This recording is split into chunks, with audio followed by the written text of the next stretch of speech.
Well, they shot 67% and they made 8 threes. And it's not the first time they've had performances like this. I mean, they went on a 27-2 run at Monmouth. They were beating Northwestern at halftime. They're up 20 against DePaul on the road. Ended up winning that game. So they do this all the time. Very explosive offensive team. We did not get up into their space like we had hoped, like we had prepared for, whether it's a ball screen or not. You got to be up in their space, especially on Coit. He had 34 against DePaul. He's a really good player. So in the second half, we took care of business in that area. We got up, we're in their space, we created some misses. They shot 29%, and then you can get your running game going.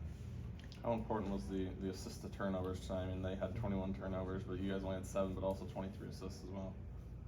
Yeah, that's how we play. I mean, I'm not surprised. We need to be there every night. I mean, I would have thought we would have had more on 42 baskets.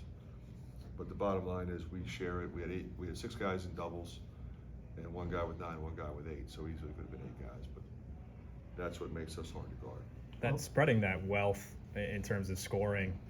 And I know we've kind of talked about it before. Is that sort of I don't know if a goal for you guys to kind of spread the wealth? I think it's indicative of who this team is.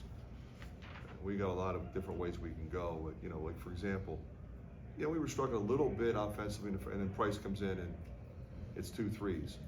And it's always somebody else. Desante Bone was terrific. He had 15.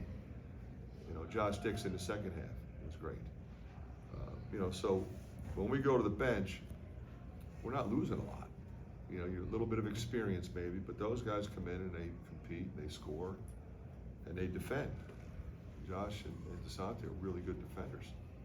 It seems like Ben and Owen kind of become anchors for you guys, but I guess losing Chris and Philip in the after the last season, like how do you kind of compartmentalize that as a coach, knowing how much you have to replace there?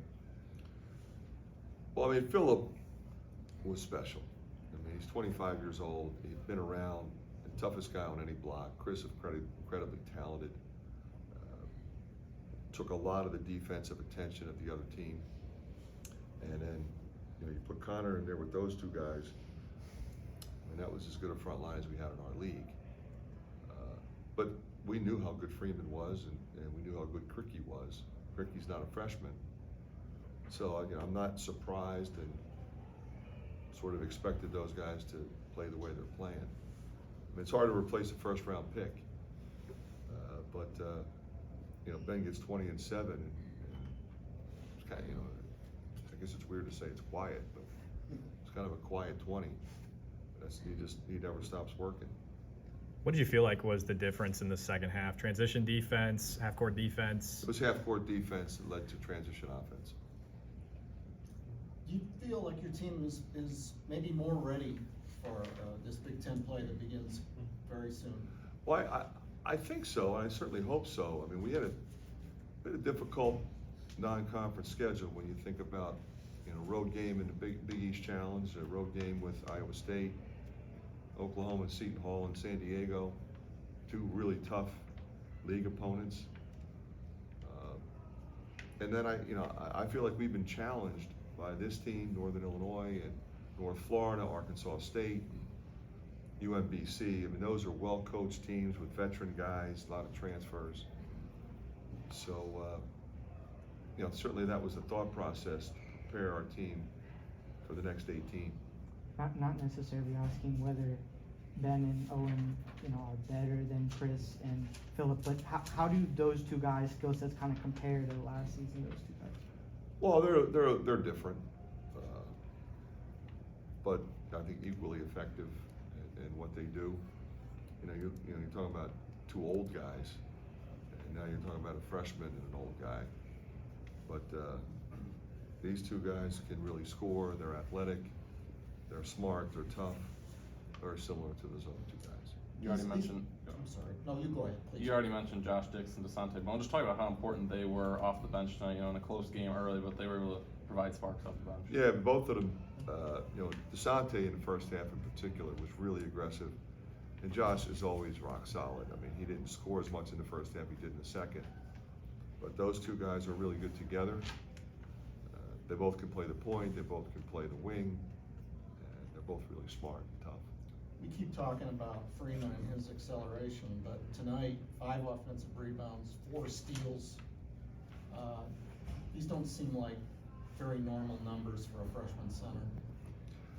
No, and yeah, but I honestly think, Mike, if you'd been at practice in June and watched practice every day, you wouldn't be surprised. I mean, you could see it's coming. It's not like, you know, he started slow and he was behind and he couldn't figure stuff out and it was going to be a learning curve. None of that. He jumped right in, ready to go.